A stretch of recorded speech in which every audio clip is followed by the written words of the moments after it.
둔너 있다가 자려다가 한 3시쯤에 일어나서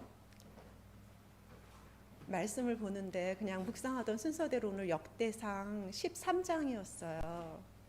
그래서 이제 그 다윗이 이스라엘에서 다시 왕위를 이렇게 세움받고 그 다음에 이제 다 군사들을 모으고 언약궤를 가지고 오는 부분이었어요. 근데 거기서 이제 우사하고 오벤에돔이 나오잖아요. 그 말씀에서 아침부터 막 우느라고 우사가 저더라고요. 정말 하나님의 그 언약궤를 제가 왜 이틀 동안 이렇게 뭐 때문에 긴장을 했는지 하나님께서 깨닫게 해주시더라고요. 그거를 정말 순종이 제사보다 낫다고, 하나님 말씀대로 그렇게 하지 못하고 제가 살아서 어떻게 뭘 좀 잘해보려는 그 마음, 제 의욕이 앞섰던 거, 그러면서 그 오벳 에돔의 그 겸손함, 또 순종함, 말씀을 맡은 자의 자세가 어떤 거야 되는지. 제가 이 첫 설교인데 사실 강단에서 잘 안 들리세요? 죄송합니다. 들리세요? 이게 마이크가 되나요? 네. 하나님께서 정말 회개하게 하셨고, 저의 그 말씀을 맡은 자의 그 본분이 뭔지 그냥 맡겨주신 거를 제가 말씀을 잘 간직한 것을 그냥 잘 하나님께 올려드리는 그 본분이구나. 그걸 정말 아침에 깨닫게 해주셔서 회개했고 또 감사했고, 첫 설교인데 그 말씀을 주셔서 너무 하나님께 감사드렸습니다. 너무 부족해서 제가 정말 기도가 많이 필요하고요. 목사님들 정말 생각나시면 저희에 기도해 주시고요. 말씀을 너무 사랑해서 사실 이 길을 택했거든요. 정말 말씀의 전부, 이렇게 이 선포자가 되고 싶은 욕심은 너무 많았는데 정말 우사같이 욕심이 마음이 앞섰던 저를 하나님께서 용서해 주시고 또 이렇게 그래도 오늘 나눌 수 있어서 먼저 감사드립니다. 예. 오늘 본문 함께 나누실 말씀 골로새서 13장 12절에서 14절입니다. 용서와 사랑이라는 제목으로 함께 나누겠습니다. 제가 본문 봉독하겠습니다. 그러므로 너희는 하나님이 택하사 거룩하고 사랑받는 자처럼 긍휼과 자비와 겸손과 온유와 오래 참음을 옷 입고, 누가 누구에게 불만이 있거든 서로 용납하여 피차 용서하되 주께서 너희를 용서하신 것 같이 너희도 그리하고 이 모든 것 위에 사랑을 더하라. 이는 온전하게 매는 띠니라. 아멘. 제가 사실 이 노래를 들려드리고 싶은데 요거보다 조금 잘하는데 제가 잠깐 앞에만 불러볼게요. 팝송이거든요. 다 잘하시는. 근데 노래는 별로 못해요. 목소리에 비해서. 근데 Starry Starry Night 아시죠? Paint your palette blue and gray. 우리 아주 익숙한 그 빈슨이라는 팝송인데요. 19세기의 위대한 화가였던 그 네덜란드의 화가죠. 빈센트 반 고호를 주제로 한 그 팝송이에요. 고호가 처음에 화가가 되기 이전에 성직자가 되기를 꿈꿨다고 해요. 근데 그 아버지가 목회자였는데 그런 영적인 그런 갈등이 많았다고 해요. 아버지하고 율법적이고 관념적인 그런 그 당시에 어떤 성경 안에 묶여 있는 그런 목회를 보면서 그 고호가 예수를 통해서 자기는 구원을 표현하는 화가의 길을 택했다고 합니다. 오늘 제가 그림을 하나 보여드리고 싶은데 보이실지 모르겠어요. 이렇게 연결이 되면 좋을 텐데 한번 보실 수 있으면 보셔도 될 것 같아요. 이게 그 고호가 그린 성경이 있는 정물화라는 그림인데요. 이 위에 이제 책상 위에 책이 2권이 놓여 있죠. 이 성경책은 이사야서 53장 고난받는 종의 노래가 펼쳐져 있어요. 근데 이 옆에 촛대를 보시면 이 촛대 두 개의 촛불이 꺼져 있습니다. 그리고 어둡게 배경이 되어 있고요. 이 낡은 책, 노란 책자 하나가 성경 밑에 있는데 이 책은 그 고호가 굉장히 좋아했던 작가거든요. 또 미술 평론가였던 고호 당시에 그 네덜란드의 작가인데 에밀 졸라의 삶의 기쁨이라는 책이에요. 이 삶의 기쁨이라는 책을 그 내용을 간략하게 제가 말씀드리면 여주인공 그 폴린 캐리라고 그 10세 된 여주인공에 관한 얘기인데요. 아버지가 갑자기 돌아가시게 되면서 고아가 되게 돼요. 그래서 그 후견인으로 지목된 샹토가에 들어가서 같이 살게 되는데요. 그 샹토가의 그 후견인이 우리 또 일반적인 소설이 그렇듯이 전부 다 그 폴린 캐리의 그 재산을 다 몰수하게 되고 그럼에도 불구하고 또 그 집은 파산을 하게 돼요. 그런데 그 폴린은 그럼에도 불구하고 그 후견인의 부인이 병들게 됐을 때 그 부인을 돌볼 뿐만 아니라 그 아들의 자녀들까지 다 끝까지 돌보면서도 그렇게 용서와 사랑을 삶으로 살아낸다는 그런 책이에요. 그런데도 그 폴린이 굉장히 밝은 에너지를 주는 아이였는데 끝까지 그 안식과 평안을 누리면서 그 안식과 평안을 또 그 가족에게도 흘려보낸다는 그런 내용을 담고 있는 책을 밑에다가 이렇게 고호가 배치하고 있어요. 그래서 고호가 말하려는 게 여러 가지 해석이 있지만 제가 좀 공감이 갔던 해석은 하나님께서는 성경 속에 문자적으로나 관념적으로 머물러 계시는 게 아니라 정말 용서와 사랑이 사라지는 그 장소에 거기서 하나님은 실제하고 계시다. 그걸 고호는 표현하고 싶어 했다는 그 해석이 마음에 와닿습니다. 오늘 본문 그 골로새서는 아시다시피 바울이 그 세우지 않은 교회잖아요. 골로새 교회는 에바브라에 의해서 바울의 제자 훈련받은 제자에 의해서 세워진 교회인데 그 교회의 그 이단적인 문제와 여러 가지 갈등 문제에 대해서 예수님의 탁월함을 1장과 2장에서 잘 설명해 준 다음에 3장 4장에서는 이제 교인들에게 권면하는 내용인데요. 특히 오늘 그 함께 보신 그 본문은 사도 바울이 골로새 교인들에게 서로 그런 갈등 속에서 교회 공동체 안에서 서로 용납하고 또 용납하는 걸 넘어서 서로 용서하고 사랑으로까지 온전하게 하라고 그런 권면을 주는 내용입니다. 그리고 또 저희들에게 또 예수님의 그런 그 용서와 사랑의 십자가 복음을 가지고 하나 되라고 이 말씀을 저희들에게 또 도전하는 권면하는 그런 본문인 것 같습니다. 근데 정말 용서가 너무 어렵지 않나요?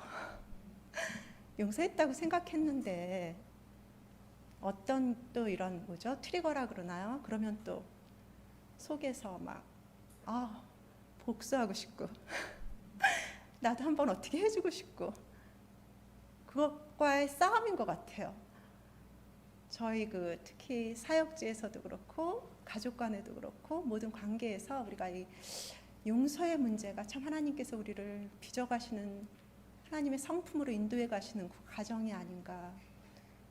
저도 살면서 참 그런 많은 경험을 하게 됩니다. 근데 그 사도 바울은 오늘 본문을 통해서 그러면 어떻게 용서가 가능한지 또 사랑으로 온전하게 하기까지 완전한 용서를 어떻게 하면 이룰 수 있는지 그 내용을 다음 3가지로 저희에게 본문을 통해서 알려주고 있는데요.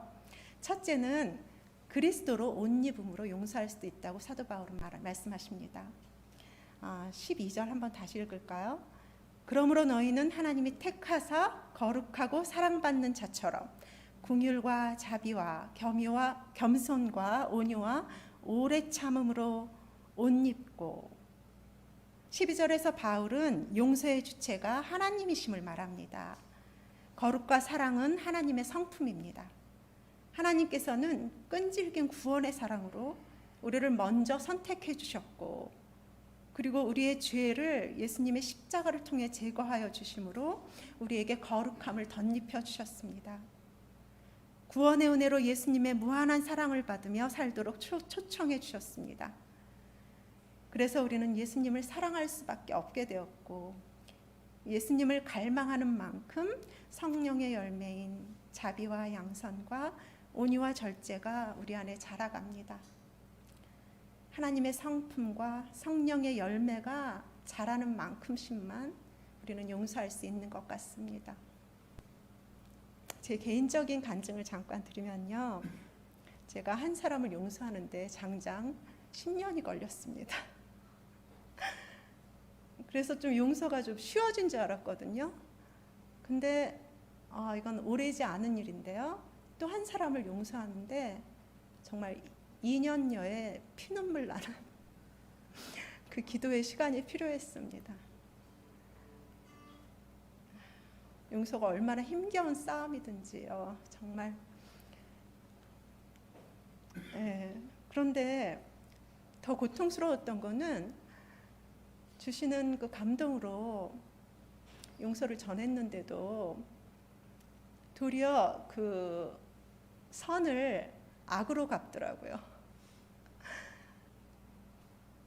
같은 비슷한 경험 아마 있으실 거라고 생각이 됩니다. 근데 그럼에도 하나님의 사랑은 제 아픔보다 크더라고요. 그래서 어느 순간 모든 분노와 또 원망을 뒤로하고 평강 가운데 모든 것을 주님 손에 맡겨드릴 수 있게 되는 저를 보게 되었습니다.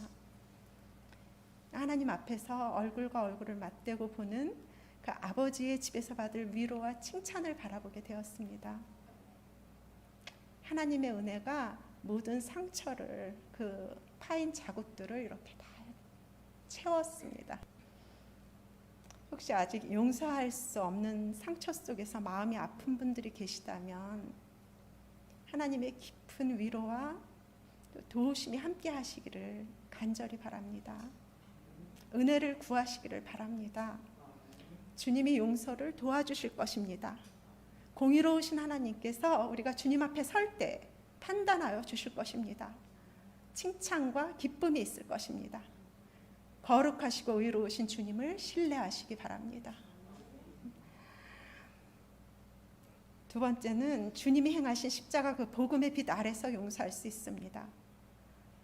13절, 누가 누구에게 불만이 있거든 서로 용납하여 피차 용서하되 주께서 너희를 용서하신 것 같이 너희도 그리하고. 13절에서 바울은 서로 용납하고 용서하되 주께서 우리를 용서하신 방식대로 하라고 권면합니다.